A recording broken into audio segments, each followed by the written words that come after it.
Michelle with Michelle Loves Books. Welcome back to my channel. Today is day 5 of the biannual bibliothon. Today's video challenge is to do a bookish DIY. So today I'm going to show you how to make Butterbeer. Butterbeer is from these stories, Harry Potter, and the movies, Harry Potter. That's their drink that they're always drinking. We love to go to Universal Studios. I had been dying for years to go to Harry Potter World. So when we moved here, I finally got to go for the first time. And that was the first thing we did when we moved to Florida. Literally the second day we moved here, we went to Universal Studios, we went to Harry Potter Land, and I got my first Butterbeer. It is truly fantastic. It is a magical drink just to be there in Harry Potter World and have a Butterbeer. I've tried a couple different recipes, but honestly, they did not match up to the one that you buy in the park. I've tried it out about 3 times, and this is the closest recipe so far. Still not perfect, but it's the closest recipe so far that is just like the one in the park. So the one that you buy in the park runs about $7, and it's kind of hard to spend that kind of money on a drink. So I really wanted to learn how to make them at home. Also, if you don't have the opportunity to go to the park, but you really want to try a Butterbeer, here's your chance. Just go to the store, pick up these items, and follow my tutorial here. Also, as a disclaimer, measuring things is really not my thing. My tutorial here is not an exact science, but first you're gonna need a blender. You're gonna need cream soda, and I just go ahead and buy the cheap store brand one. You also need heavy whipping cream. Butterbeer is more of a butterscotch flavor, but I could not find butterscotch topping, so I'm subbing it with caramel topping. Basically, it's a caramel syrup. I couldn't find butterscotch. You should use butterscotch if you could find it. Butter extract. And just for like a decorative topping, if you choose, they don't actually do this in the park, but it's a lot of fun and it makes the drink look beautiful. So I also top it with like a whipped cream. And then you also need a bowl, a metal or glass bowl. And this actually works best if you have an electric blender, but if you don't, you can use a hand whisk. It just takes a long time and your arm is gonna hurt, just saying. So this is actually gonna be our first step. I'm gonna go ahead and start whipping my topping. So basically you take your heavy whipping cream, you're gonna pour it in here, and you're gonna beat it until it gets frothy. I don't know how much I need.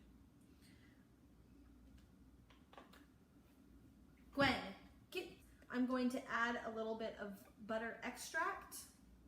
I don't know how much, honestly. I really suck at cooking and baking, but obviously the more you put in, the more buttery it's going to taste.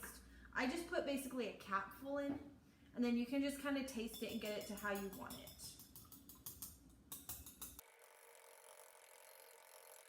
So in order to get it frothy, you basically have to beat bubbles into it to make it like thicken up. So you have to do it fast. And my arm is already hurting. I really need an electric blender. It's not even like they're that much money, but I'm just cheap. Okay, I think I'm gonna need more than that. Ooh, it smells buttery already.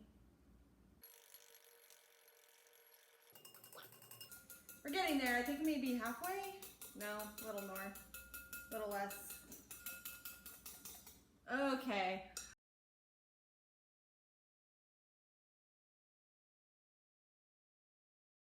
So I'll probably go ahead and stop there. If you just want like a soda pop kind of consistency, you don't need to ice cubes, but I wanted to do a frozen one because that's my personal favorite.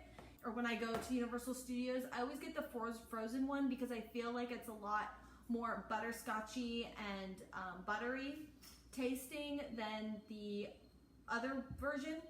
And I've done this with plain water ice cubes, and it's okay, but it's a little bit watered down, and we want a really rich flavor. So last night I took my cream soda and put it into an ice cube tray and froze it. Okay, might as well put the whole tray in. Cream soda everywhere. That made a mess, so let's clean up. A tray of ice cubes in here. Honestly, I don't measure. Like I said, I really suck at measurements, so just make as much as you want. I have a lot of ice in there and it's gonna melt quick. So I put about a cup in there to start. Then you're gonna take your preferably butterscotch, but caramel syrup for me. Put some in there, whoops. And more butter flavoring. And since this is, I'm gonna put maybe 2 capfuls. And then after you blend it, you can taste it and see if it's got like enough flavor in there. I'm doing a terrible job at a how-to video, but like seriously. And then you're gonna blend it up.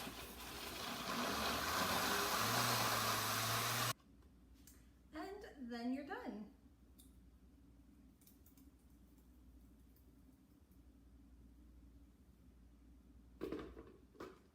Leave a little room for your topping and take a plastic spatula.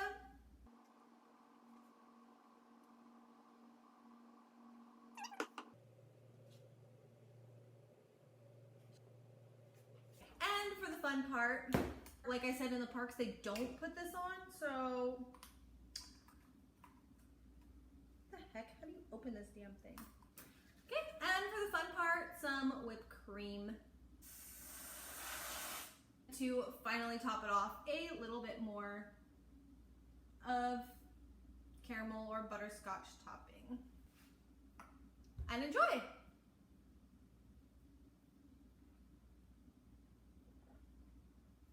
And that's it. That's how you make butterbeer. Thank you so much for watching. Bye.